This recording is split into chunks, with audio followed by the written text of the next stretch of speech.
Hi class, it's Bill with the last video, I promise, in the multi-table query sequence of videos. We've covered everything that we need to in terms of the basics, but we do want to understand that you can work with more than two tables. For a multi-table query, you can involve as many tables as you need. So let's jump down and do some exploration of that, and then we will wrap up our talk on this subject. So to join more than two tables, what do you have to do? Well, it's really not that exciting. It makes life more interesting, but all we really have to know is that we just have to keep joining tables. My recommendation is you start at one end and then you join until you reach the other end.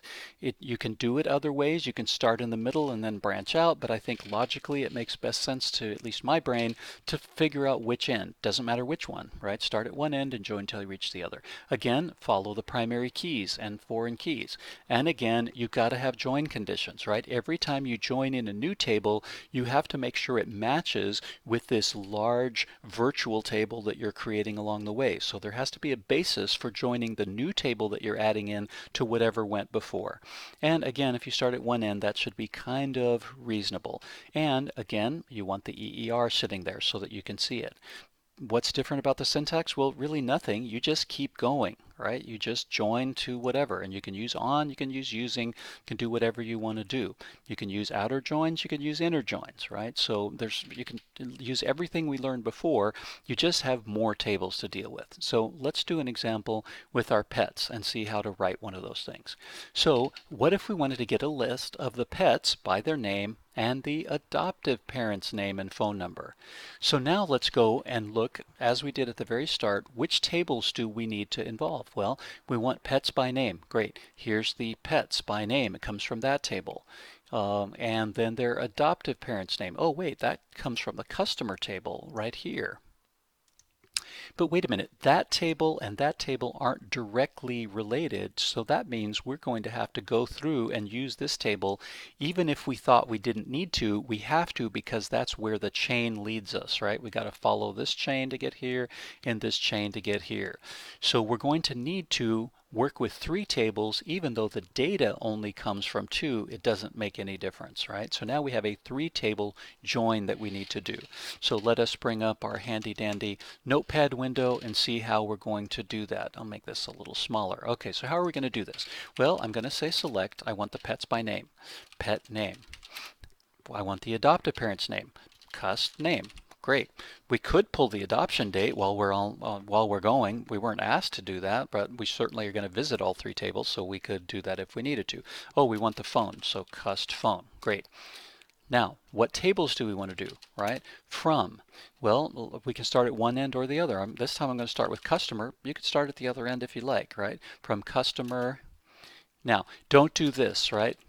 If you do this, you've thrown out everything that we have been studying, and you've proven that you're not paying attention, because you're going to get a huge cross join, and this is going to be a mess, right? This is going to generate a whole bunch of rows, and that's going to be wrong, right? You're going to get every customer matched with every customer pet record matched with every pet record. That is not what we want to do. So don't do that. No, no, no. No, no, no. Have to write that so you don't write it down and think that that's good syntax. Don't do it. Each thing has to be joined properly along the way. From customer, join. Customer pet. Do you want to use on or using? Well, I'm going to use using. It's shorter, right? Don't forget the parentheses. What's the relationship here? Well, customer ID is the primary key here, and it is the foreign key here. So obviously, I'm going to say using cust ID. That's the relationship between those two tables. Then I'm going to join some more, right? Join, and now I'm going to continue on to add the next table. So the next one is pet. What's the relationship between pet and everything that is now joined out of these two tables? Again, primary keys and foreign keys. There's the primary key here, here's the foreign key here. So the next table has to be added on based on that relationship using, right, pet ID. So we keep doing the joins, right? We just do more joins, and you make sure that you've got the right relationship when you join in the next table.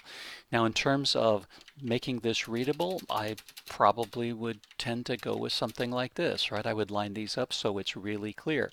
And in fact, I might be tempted, right? I would do this, certainly bring this in, but I might be tempted to go even with this kind of notation, right? Because then I can see here's the first table, here's the second table, here's the third table, right? So that I think makes it super readable. I'm going to Control A, Control C to copy and paste it. I'm going to go back to Workbench. I'm going to have to go back. I'll come back up here and I will say, make sure I say use pet adoption. Right, and then I'm going to run my multi-table query, Control Enter, and here's the name of the pet, the name of the customer, and the name of, or the customer's phone number.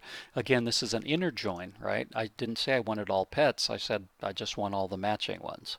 So in this case, we joined data from the 3 tables. If we wanted the adoption date, we could certainly have done that. None of these are ambiguous column names, right? So that would bring that just fine, right? So all of this works as you would expect. You just have a little more to think about when you do it, right? So here's the example. All right, so it is not more complicated particularly. I mean, it doesn't make the whole scenario harder. It just means you have to go to the next step, right? You just keep adding steps until you've reached all the way.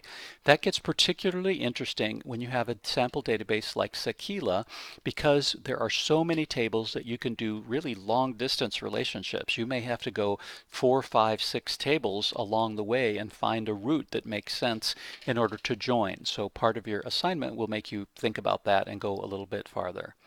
Right? So again, don't forget that each join needs a condition. We're doing inner joins here because we didn't say left, outer, or left.